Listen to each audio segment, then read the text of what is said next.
Welcome to Tech Talk. I'm your host, Nadirah Nazeer. For all the entrepreneurs out there, you want to stay tuned to this episode. We have a special guest, Brian Crumby. He runs his own financial consultancy firm, Crumby Capital. He's currently acting Chief Financial Officer for the Ottawa Senators. Brian has an HBA from the Ivy School of Business, graduated with an MBA, and as a Baker Scholar from Harvard Business School, and is currently completing a doctorate BA at the International School of Management. His research topic is social capital in innovative cluster in times of financial duress. Brian speaks on this research in an inspirational, instructional talk, Community and the Power of Co. Brian, welcome to the show. Oh, thank you very much. Thanks for having me. You have quite a credentials, and I have to tell you, you've sent me your bio today, and it's so many accolades, and I had to shrink it down because I really wanted to get to our talk instead of me just telling a lot of people about you. But they can check out more about you at briancrumby.com. Yep. So the topic that I wanted to discuss with you today is Entrepreneur 101. Okay. You have a lot of experience. For our viewers that's out there today that's just starting out in their business, what are the things that they should do based on your experience of setting up many businesses? Well, a lot of things. I think one of the very first things one needs to do is figure out what your vision is. Because if you don't have a vision, then you're just going to fall into doing something just because you want to do something. And a lot of people get confused, well, what's the difference between a vision and a mission and a strategy? And the example I often use is war, and maybe this isn't good, but you know, if we're World War II and we're the Allied forces, the vision is to win the war and return democracy to Europe. The mission might be to attack the beaches of Normandy, and the strategy is we're going to do a combined air and sea assault. And the tactics we're going to be, you know, we're going to use certain crafts and certain parachutes and certain planes and certain number of people. And so that's, I think, the right thinking process is the vision is something long-term and big that gets you excited and gets you to think about where you're going to achieve something longer term. The mission is what you're going to do right now, win the battle. Is it part of the whole planning process? Oh, no question, no question. It's part of the planning process. But what I'm suggesting is you got to separate them out to the big things versus the long-term things. And then the strategies are exactly how you're going to go about achieving that. And there could be numerous different strategies to achieve one or a few missions to achieve in the long term the vision. So I think that's the number one most important thing is you got to set those things out. The second thing that I'd suggest for you is that what you really need is a unique product or selling proposition.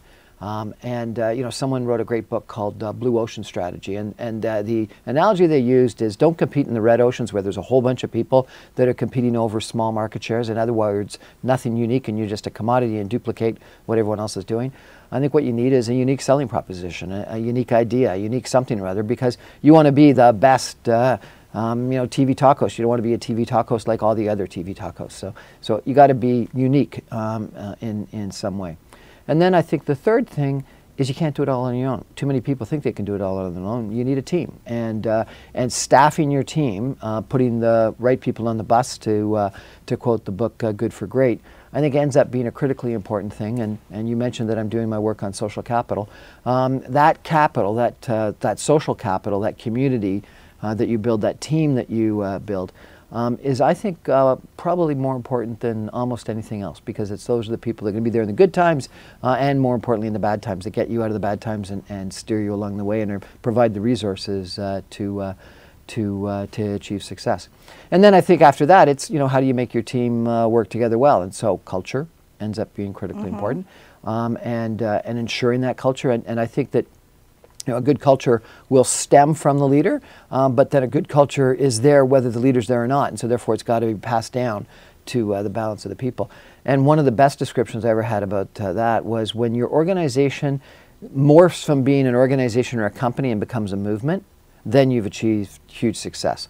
So, you know, there'd be people that, you know, for, you know, one of my employers in the past was Walt Disney.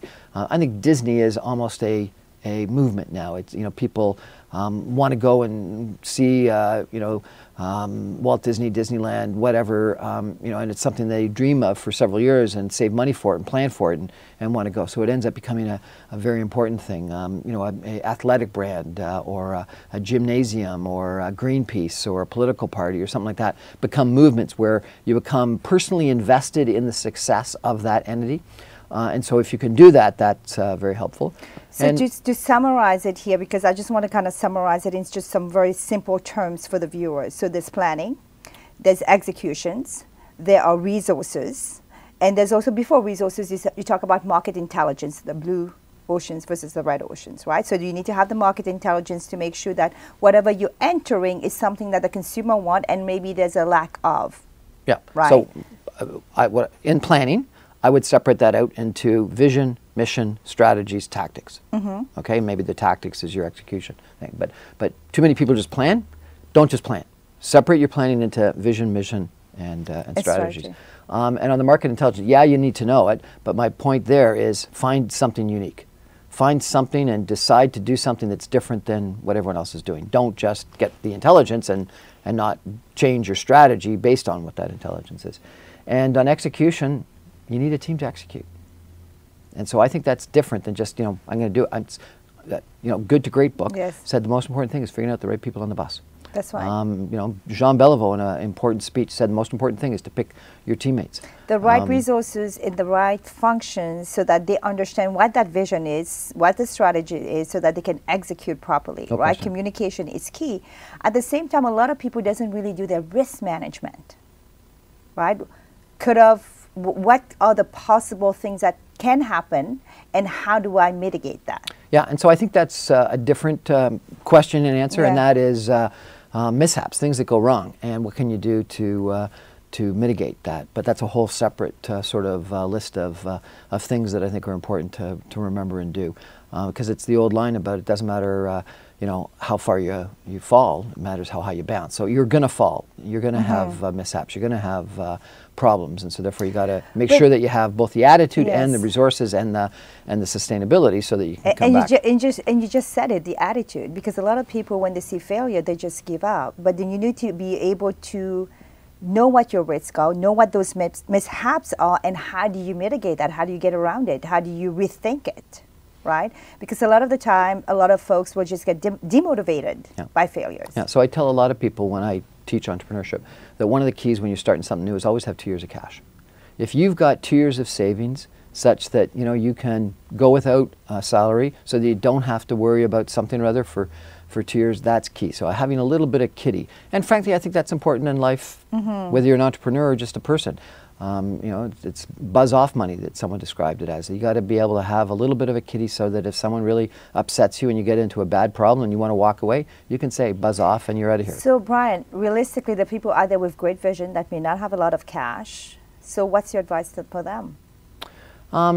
How do they raise capital, or is there any funding from government for new entrepreneurs that they can reach for? Sure, there's lots of funding. I think that, you know, it's challenging to get a lot of that funding, and if you're only reliant on government grants, it's going to end up being a problem. And so therefore, what you got to do is you got to reach out to friends and family. And so, you know, I teach a course on how to raise money, and there's a whole process on how you raise money, and a lot of people try to skip right to, you know, going in the institutional round or going public. Don't. You know, friends and family is the first round, because that's what gives you that insurance money to go a little bit farther, and then you go to the sort of the angel venture capital round, then you go to the venture capital round, then you go to the private equity round, then you go to the institutional round, then you go to the public market round. And so I think that you got to step through all those processes.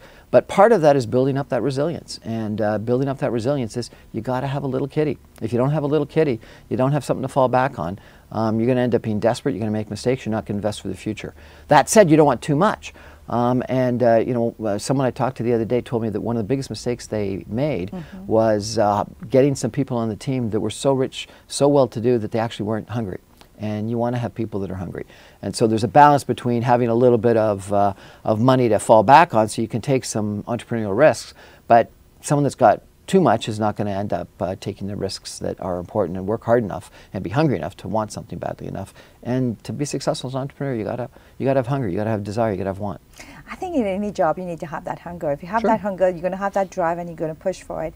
We're going to take a quick break and we're going to be right back with Brian Crumby.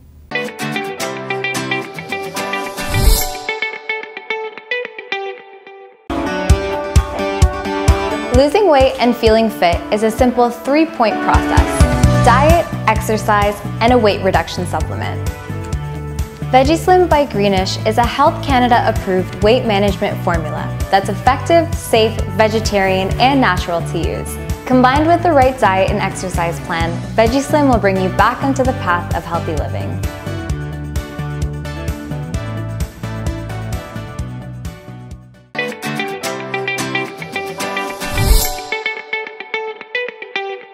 Welcome back, everybody, and we are here with Brian Crumby giving some great advice for those out there that have aspiration to start your own business.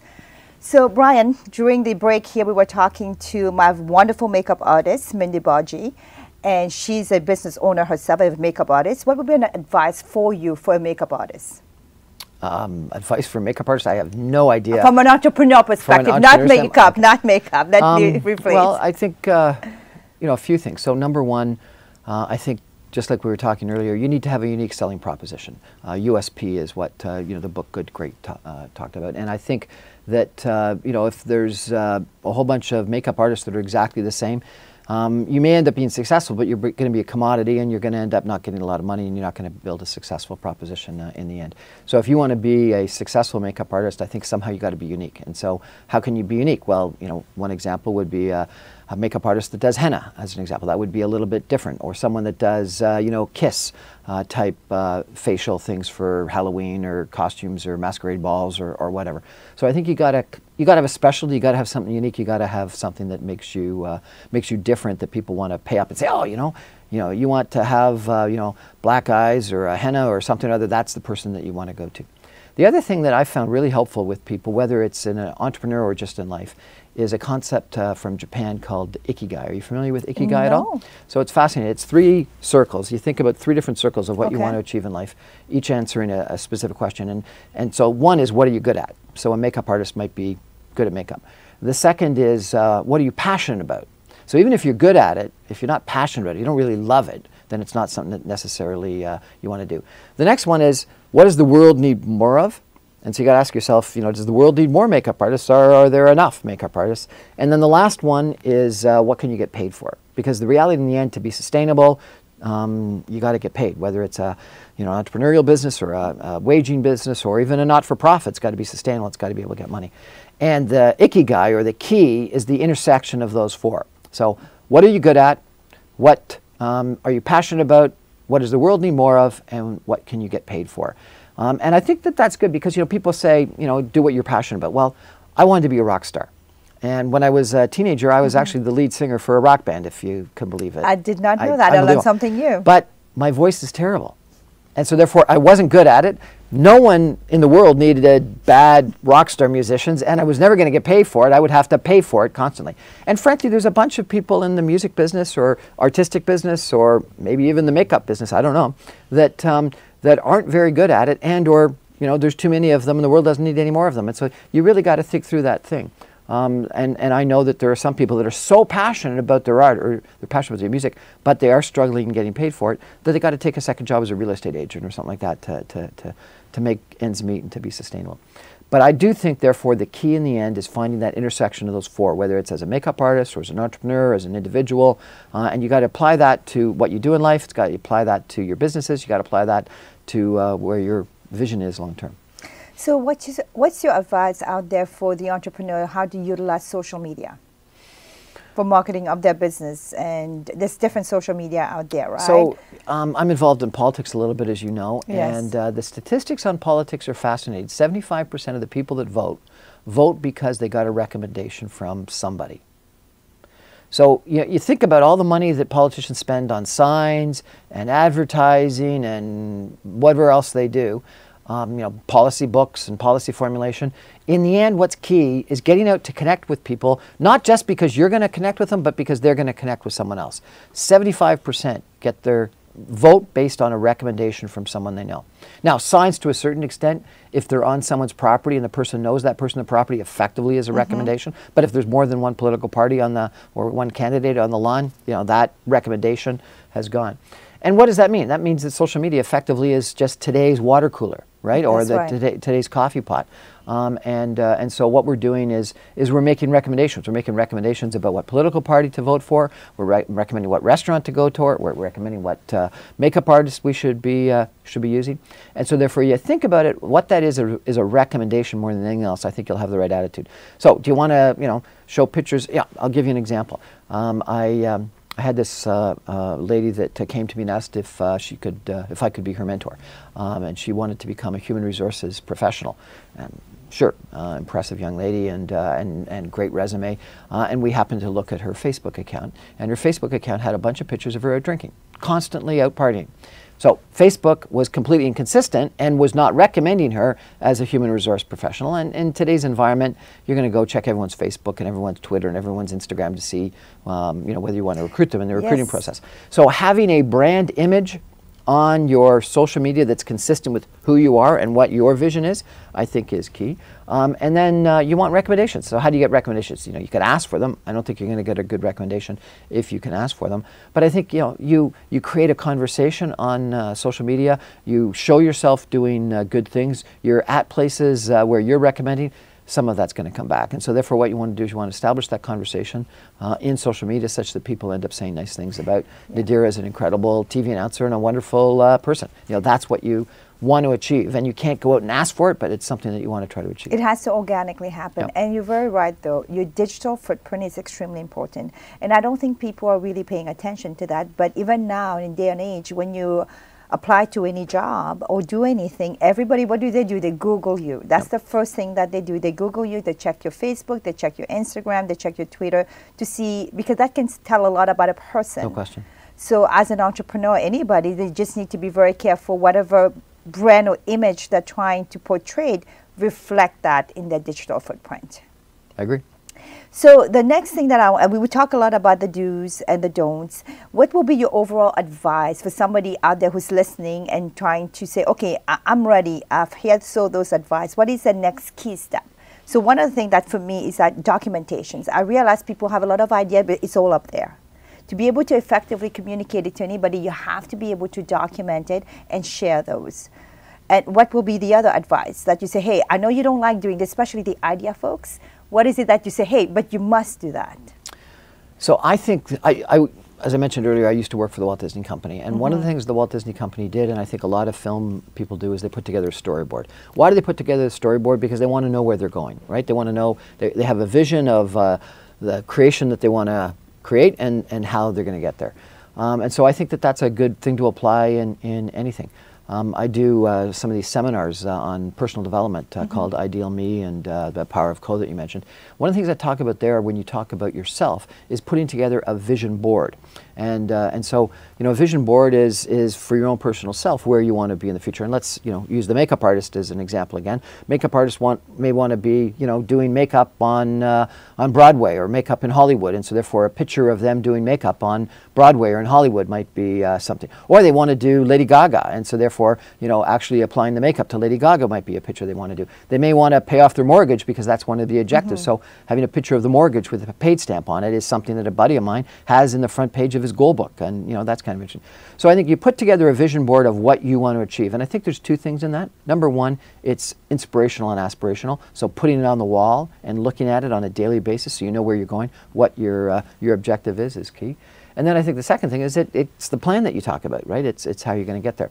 But if that's the vision, then you've got to put down what the mission is. So how am I actually, it's going to makeup school, it's doing so many, whatever you call it, makeup sessions a week. It's getting really good at the thing that I want to be unique in, whether it's henna or kiss or whatever it is, wedding photography, makeup or something like that. And then it's what am I gonna, what resources, what team am I gonna have? Well, if I've got a team, it's going to be that I'm going to be doing it for Tag TV, and so therefore I want on a regular basis make sure that not only am I doing it for weddings, but I'm doing it for performers on Tag TV or performers at the circus or Cirque du Soleil or whatever it is. So it's thinking through what those steps are to achieve it. Because if you don't, you're stuck in a rut. So the storyboard that you just talked about is something that I call roadmap in my corporate world, right? And it's good to have a roadmap with different months. Like, for example, 2019 is around the corner. So have January to December to say, okay, this is what I need to make sure that I do each month, right? So that every time you have those goals set up, whether you wanted to put in pictures or words, you're now making those efforts. Okay, well, now I think we're going to disagree. So I think roadmap or map is actually the wrong analogy, and I'll give you. Really? Yeah, no question. Yeah, we will probably disagree on that just because. So let's say my vision is I want to go to New York. Okay. Okay. I don't want to have a roadmap of exactly how I'm going to get to New York by itself. Okay. What I want to do is I want my vision board is New York. And it's going to be a picture of New York, or it's going to be, you know, the idea that I'm going to spend the weekend in New York, or whatever it is, right? The map is how I get there, but the reality is there's going to be, I'm going to take the New York State Thruway or something like that. There's going to be different things that are going to happen along the way, and I want to be open to those different things that are going to be happening on the way. And unlike a trip, which is maybe easier to plan out, there's going to be stuff that happens that's going to set me off course, because there is going to be an earthquake, you know, on this next year's travel, or the equivalent of something like that, right? It's a competitor that comes along, or it's lack of sales that occur, or it's a lack of profitability, or it's a boss that is more demanding, or all the different things that happen. So you got to know where you're going at the end, going to New York, and you got to have an idea, which is the roadmap of how you're going to get there. But you got to be open to the changes that occur along the way. So don't get just wedded to the roadmap. Get wedded to the vision of where you're going to go, and use the roadmap as the strategy and the tactics to get there. How about so it's not combining the two? No, and that's what I'm saying. The roadmap with your vision. I want to be in New York, and then there's so many things that happen. Okay, so so use my analogy again. We're going to New York. New York is the vision. Actually, that's not even true, right? So the vision is a wonderful weekend in Times Square and going to the theater in New York. So that's the vision. Something that gets you excited about what it is that you want to achieve, right? That's the vision. The mission would be, I'm going to use a car, or I'm going to use a plane, or I'm going to, whatever it is. The mission is, you know, the way that I'm going to do it. The tactics or the strategy is your roadmap. So I do think the roadmap is key, but it's not as important as the vision or the mission. Because in life, you'll always have mishaps, you'll always have courage, you'll always have down problems. You know, I've got this great map that I show that people, I think, really resonate, which is most people think a plan is like that. No, a plan is like, you know, this, or, you know, the path to success. It's like more like a plate of spaghetti than it is a straight line.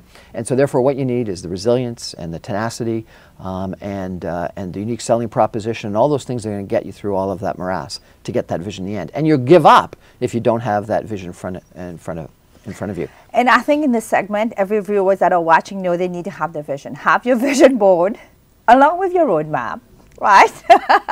On there, so that you can, and I believe in vision board. I have to say, I do believe in vision board, and I think that's super important. So we're going to take a quick break, and we'll be right back.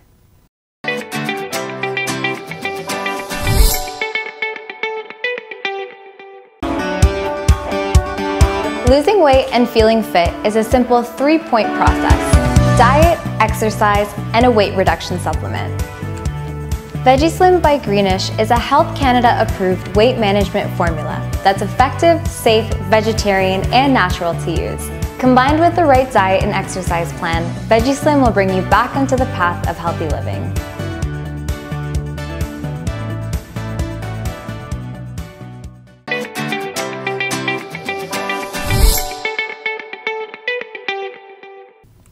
Welcome back, everybody. We are here with Brian Crumby. Brian, thank you so much for all these very educational, great advice for the entrepreneurs. Yes. What I want to do is maybe ask you, what's next for Brian Crumby? Oh, that's a good question. So my vision is that I want to finish my doctorate in business, so my DBA. I think I told you what I did is I started out studying economic development and entrepreneurship, and I really, as I read a lot of the literature, became convinced that social capital is the key. And I've done a ton of research in that area, and I've interviewed a bunch of people, and I've written most of the thesis, haven't finished it yet.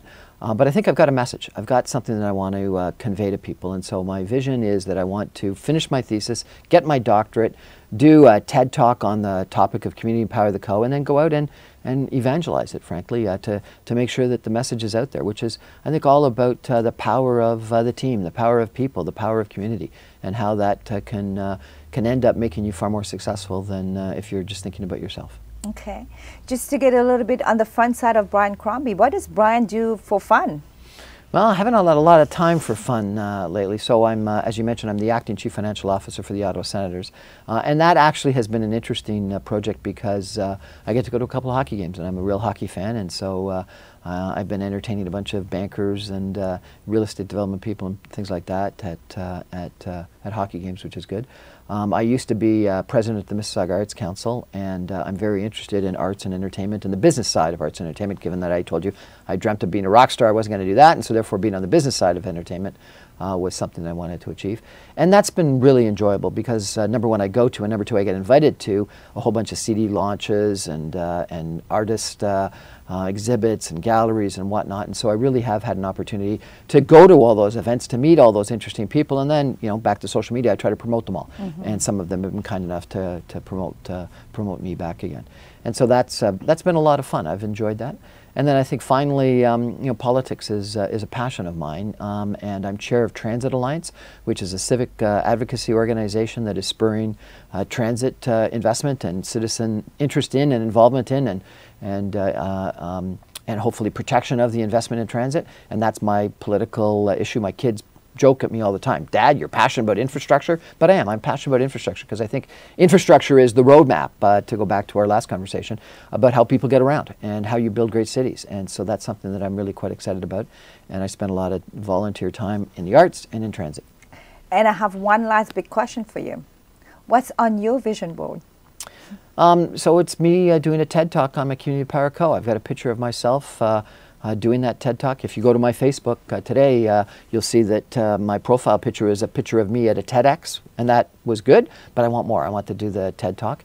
And it is having people think of me as someone that has really conveyed an important message on social capital, authentic long-term relationships with people, compassion. I think we need to have more empathy and compassion for other people, even in a business setting. And it's interesting, so that a leader that is male that shows compassion is seen as stronger. One of the negatives in our society is that female that shows compassion isn't not necessarily seen as stronger.